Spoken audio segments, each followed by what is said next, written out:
Pessoal, essa aqui então é a terceira e última parte do comportamento mecânico da madeira, referente à primeira aula de madeira, focalizando a sua aplicação estrutural. É importante que a gente tenha claro que a resistência da madeira é mínima com uma umidade superior ao ponto de saturação. Então, quanto mais seca tiver a madeira, maior vai ser a sua resistência mecânica. Só que o ponto de saturação, obviamente, vai garantir um nível mínimo de resistência para o material. E isso acontece, seja lá qual for a propriedade medida. Pode ser resistência à flexão, a tensão de tração até o estado, até o limite de proporcionalidade, resistência à compressão, qualquer que seja a propriedade mecânica medida, a gente vai ter esse ganho de resistência a partir do momento em que nós conseguimos baixar a umidade da madeira para níveis inferiores ao ponto de saturação.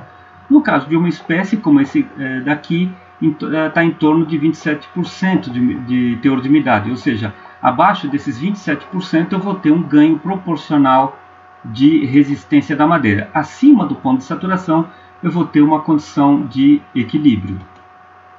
Essas propriedades são medidas por ensaio padrão, que podem ser um ensaio de tração direta, que pode inclusive determinar o limite de proporcionalidade, ensaios de flexão ou de compressão.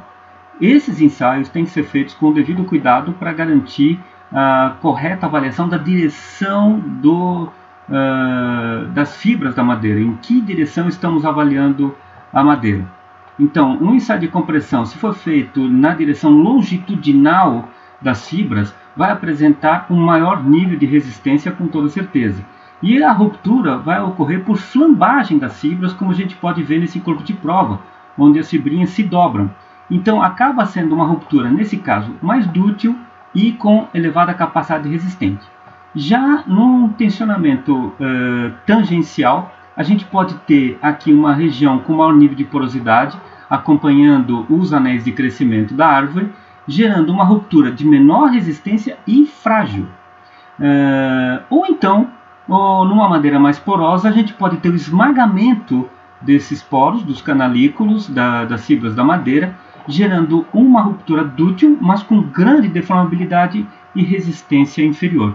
Então, não basta simplesmente determinar a resistência da madeira, mas é muito importante verificar o grau de orientação. E na concepção da estrutura, evidentemente, o ideal é que a gente possa, sempre que possível, orientar a madeira no sentido preferencial das fibras, de maneira a garantir o melhor desempenho mecânico possível.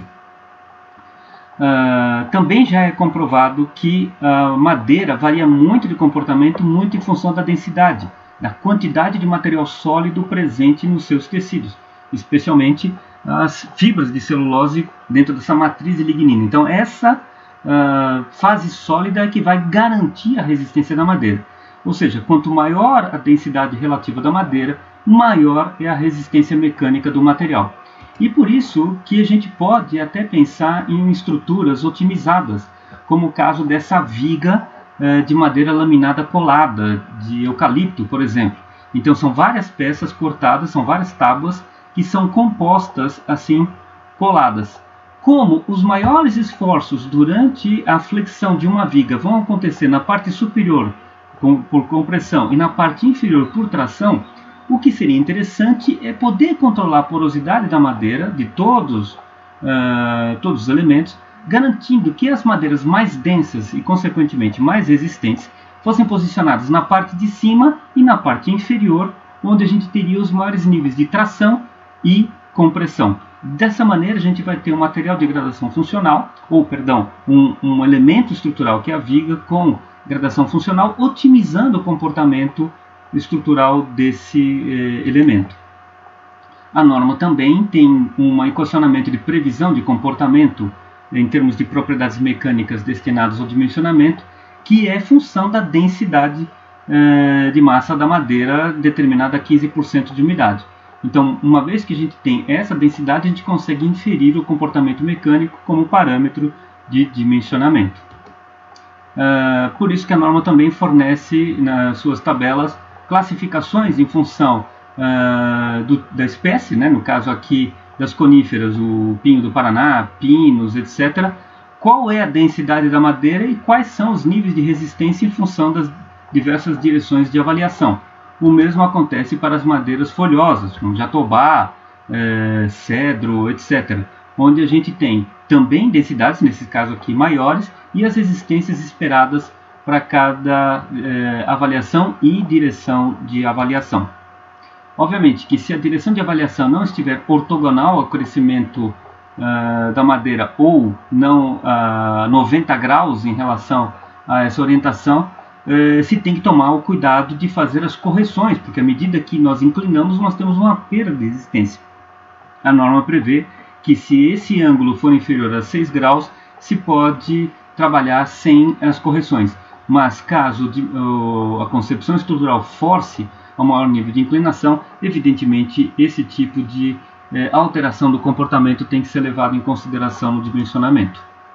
Outro ponto importantíssimo é que a madeira tem uma grande variação de comportamento. Normalmente as resistências têm uma distribuição normal e a gente tem que procurar os valores característicos para poder fazer o dimensionamento, garantindo que apenas 5% dos valores vão estar abaixo do valor de referência de dimensionamento. No caso de uma amostra grande com um número de exemplares superior a 30, se pode utilizar o quantificador estatístico diretamente, onde o valor característico é o valor médio menos 1,64 vezes o desvio padrão. Ou seja, é o quantio inferior aqui de 5% que nós vamos considerar, ou seja, só 5% do material vai estar abaixo desse valor. Quando nós temos uma amostra menor, aí também se utilizam os estimadores, como este que a gente vai utilizar nos exercícios em aula.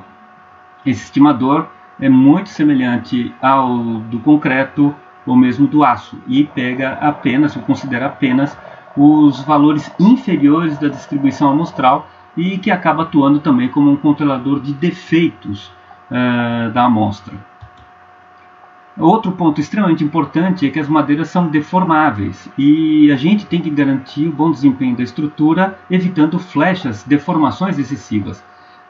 As flechas, que são as deformações medidas em relação ao vão, né, o vão é a distância entre os apoios, tem limites estabelecidos por norma, como aqui estabelecidos. E nesse caso, depende muito da umidade ambiente, a classe de umidade e a umidade ambiente.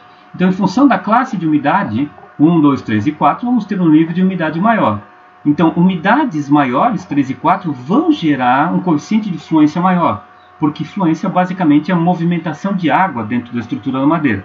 Então, madeiras mais secas são menos sujeitas à fluência. Outro ponto importante é o nível de carregamento do elemento estrutural. Quanto maior o nível de tensão aplicada em relação à tensão última resistente do elemento, maior é a deformação relativa à fluência. Então, maiores níveis de tensão geram uma taxa de deformação maior ao longo do tempo. E por isso que algumas estruturas acabam sendo subdimensionadas para evitar essa deformação.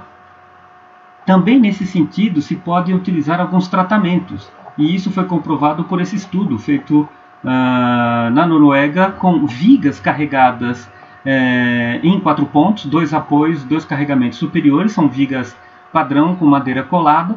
Teve um controle da umidade relativa e de temperatura ao longo do processo e se analisou corpos de prova com 4 tipos de tratamento distintos, ou não tratamento, como é o caso dessa linha negra aqui, onde a madeira não recebeu qualquer tipo de tratamento. Consequentemente, a água tinha total possibilidade de movimentação dentro da sua estrutura e o nível de deformação por fluência foi maior. Já esse exemplar aqui, essa viga que foi tratada com creosoto substituindo a seiva, então nós reduzimos muita quantidade de água e a possibilidade de movimentação, foi a madeira, foi a viga que teve o maior nível de deformação. Então sim, se podem utilizar alguns tratamentos de maneira a minimizar a movimentação de água e, consequentemente, a deformação por fluência, garantindo assim uma melhor condição de desempenho para a estrutura.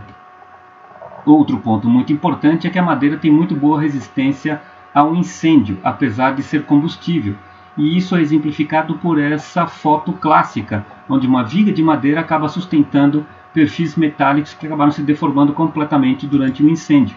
Então a madeira sim pega fogo, mas é constituída por carbono e água. Essa água acaba gerando um atraso, né, um retardo na transferência de calor e no aquecimento da peça, preservando o interior da viga. Ou seja, o maior calor específico da água acaba dificultando a condutibilidade térmica, ou perdão, diminuindo a condutibilidade térmica da madeira e protegendo o seu interior, especialmente durante o incêndio em que ela evapora. E assim a gente consegue proteger o núcleo, garantindo uma segurança estrutural maior. Esse aqui é um exemplo clássico, né, de uma viga de madeira colada que acabou sendo submetida ao incêndio. Houve, obviamente, a carbonização da parte externa, que acabou servindo de proteção para a parte interna, que manteve uma capacidade resistente tal que evitou o colapso da estrutura. Então, madeira sim pega um fogo, isso é um problema, mas durante o incêndio consegue manter por mais tempo a capacidade resistente do conjunto.